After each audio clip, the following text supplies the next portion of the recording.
my name is Liam Rutherford. I did my university degree with history and politics, and after that I obviously went into doing my PGCE, which to become a teacher. With Wilberforce, I originally got a role which then morphed itself into a teaching role, which I've been doing since January this year. Obviously with politics, one of the great things about that is we get to do a lot of debates. A lot of this, there are some systems that we will have to learn which are sort of like, this is how this works. We will have to understand that, but once we've got that understanding, it becomes a lot more debate-based and opinion-based as well. So I'm just looking forward to sort of like having a lot of debates in the class with different points of view. Of course, it'll be a safe space, and at the end of the day, we'll all have to remember, you know, one person's opinion doesn't match up with other people's opinion. But yeah, very debate focused, very discussion based as well. I really want to hear your opinions as well about that. So the course is split up into 3 different components, okay? So the first component, that is UK politics and core political ideas, okay? So within that, we'll be looking at things sort of like democracy and participation, electoral system, so how we elect governments and officials into important roles. We will also be looking at, like I said, core political ideas. So those are liberalism, conservatism, and also socialism as well. Really great because they completely contrast against each other, and you will have opinions about those. So that should be absolutely fantastic for getting debates going, okay? Component 2, that is more the political structure of the UK, okay? So once we've learned about democracy, then it's sort of like, right, so how does it actually work in Britain, okay? So that'll be separated into different components within that component itself. So we'll have the Constitution, we have the legislature, which is the Houses of Parliament, and we also have the executive, which is Prime Minister and the Cabinet. We will also look at one non-core political ideology. So I believe the one that we are looking at is nationalism. So how does nationalism affect our politics in Britain? And the third one, and this is fantastic to sort of like compare and contrast, we actually study a different political system from around the world. So we will be looking at the United States of America. Now, obviously, there's a lot of news about the US and the political system, and there's been a lot of upheaval with that.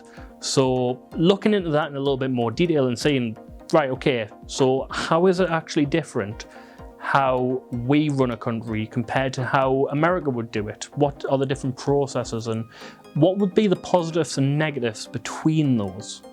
So that's the main thing that we will be looking at for the next 2 years on the politics course.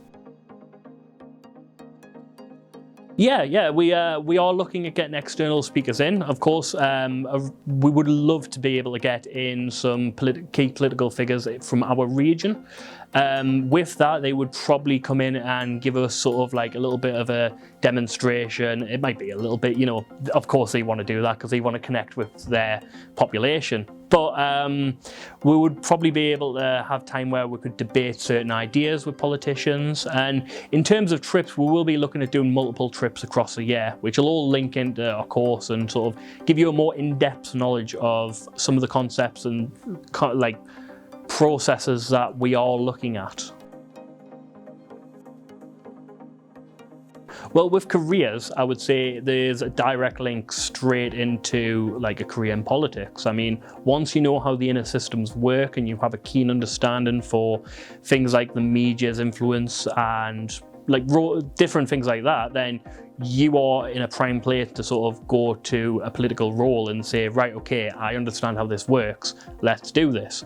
Other than that though, I would just say the transferable skills that you can get from this course are just amazing when it comes to university opportunities. So if you look at politics, I mean, that branches like into so many different subjects. You've got history, of course, so when you're looking at the Cold War, for example, once you understand and you have a keen understanding of socialism, it frames the whole conflict in a different light. You have sociology,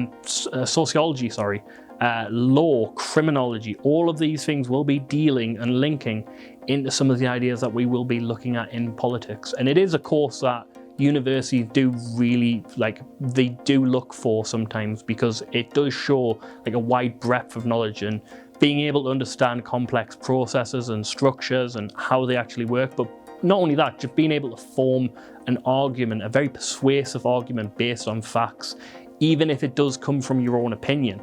So I genuinely think the opportunities, I wouldn't say limitless, because that's a little bit of a sound bite, but it really does branch into so many different areas. So we have a range of different tasks. The key one, like for instance, we have a Kahoot setup, which you can just do. It's a little bit of fun. But the main one that we have is around the Constitution. Now, for those coming into the course, we understand that people will be coming in it with different sort of like knowledge levels on politics. Some people, when I say a Constitution, will be like, yep, I know exactly what that is. But we put a research task on just to learn a little bit more about constitutions, especially the British Constitution. And we want sort of people to start thinking about, potential students to start thinking, okay, if I was to arrange a political system and I was to create a constitution, how would I go about this? What sort of checks and balances, which is a term you will become very familiar with, but what sort of checks and balances would you have in place to make sure you wouldn't end up with a dictatorship, okay?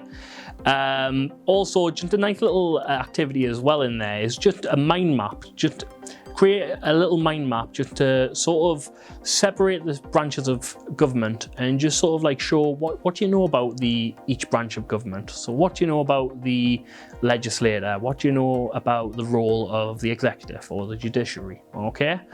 Other activities in there, there is a good video that we've got together. There are some questions on that, so if you go through that video and just answer those questions, that would be fantastic, to be honest.